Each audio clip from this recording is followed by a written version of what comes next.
Hello students, this is Chanda Tiwari and I welcome you all on my channel. And today's topic is from grammar. It's very important topic of grammar for all students from class 6 to 10 can get benefit from it. So today's topic is direct and indirect speech. I will present this video in 3 parts which will make all your doubts clear of this topic. The words spoken by a person can be reported in 2 ways. तो बच्चों ये समझना होगा कि हम लोग किसी की कही हुई बात को 2 तरीक़ों से प्रेजेंट कर सकते हैं, डायरेक्ट स्पीच या indirect speech. If it is said in the same way as it has been spoken, that is called direct speech. और जब हम इसको नेसेसरी चेंजेस करके प्रेजेंट करते हैं someone else की भाषा में, that is called indirect speech. So there are 2 ways to narrate the words of a speaker, direct speech and indirect speech. अब हमें ये पढ़ना क्यों ज़रूरी है? आपके मन में भी ये प्रश्न आता होगा. हमें ये पढ़ना इसलिए ज़रूरी है क्योंकि हर बार ये ज़रूरी नहीं है कि हम किसी की कही हुई बात को स्ट्रेट फॉरवर्ड तरीके से प्रस्तुत करें. जब हम अपने तरीके से उसकी बात को प्रस्तुत करते हैं, इसलिए हमें इनडायरेक्ट स्पीच की ज़रूरत पड़ती है. तो we must know what are the rules that you must know to change into indirect speech. कुछ बेसिक रूल्स हैं जो आपको समझना है. जब आप उसे जानेंगे तो बहुत ही आसानी से you can change from direct to indirect speech. So in first part I will try to cover some 2 rules, and in second part and third part I will explain it in detailed way.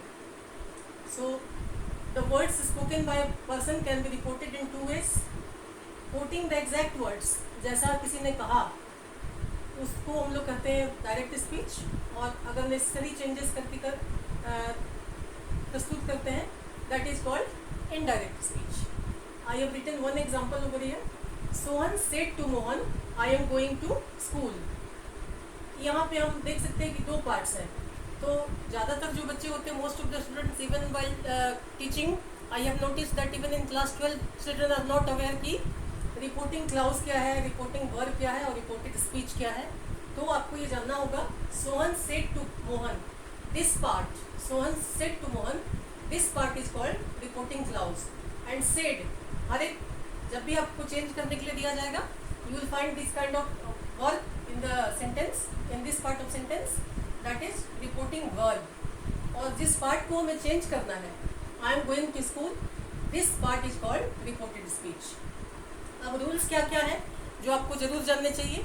Rules for changing direct into indirect speech. सबसे पहला जो rule है, as you can see that जो reported speech है वो inverted comma के अंदर लिखा हुआ है. तो when you will change it from direct to indirect speech, this reported speech inverted comma will be removed. जब हम चेंज करेंगे तो हमें ये रिमूव कर देना होगा. ये इन्वर्टेड कॉमा जो आप देख सकते हो ये हट जाएगा. सेकेंड रूल क्या कहता है, no change in the tense of the reporting verb. As you can see, I have seen here, reporting verb जो है वो सेड है. कहीं किसी और सेंटेंस में कुछ और भी हो सकता है, प्रेजेंट टेंस में भी हो सकता है. उसमें किसी तरह के चेंज करने की कभी भी आपको रिपोर्टिंग वर्ब में चेंज नहीं करना है. आगे हम लोग इसके बारे में पढ़ेंगे, चेंज कैसे करना है, किस टेंस का चेंज किस में होगा, ये पार्ट 2 में एक्सप्लेन किया जाएगा. The reporting verb changes according to the sense.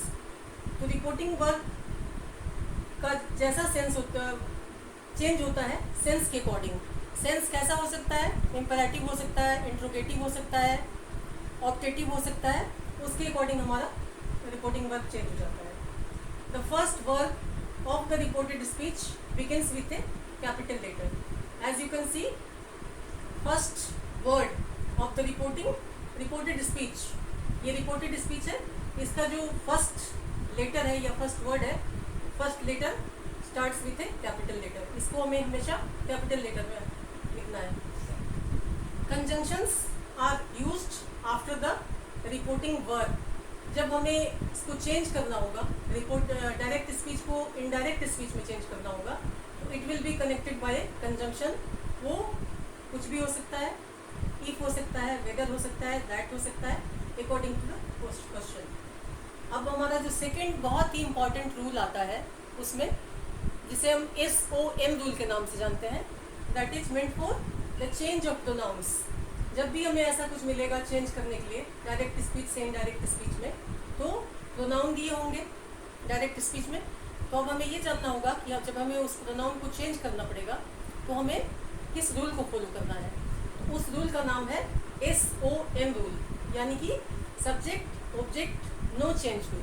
अब ये रूल क्या कहता है देख लेते हैं। ये रूल ये कहता है कि first person changes according to the subject. अब फर्स्ट पर्सन क्या होता है, you must be knowing first person that is I. तो आगे हम एक एग्जांपल के माध्यम से क्लियर करेंगे।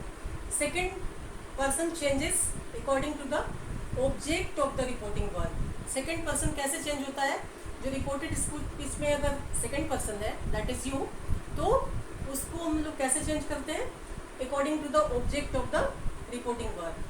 थर्ड पर्सन, अगर रिपोर्टेड स्पीच में थर्ड पर्सन दिया हुआ है तो उसमें हमें किसी भी प्रकार की चेंज करने की जरूरत नहीं है।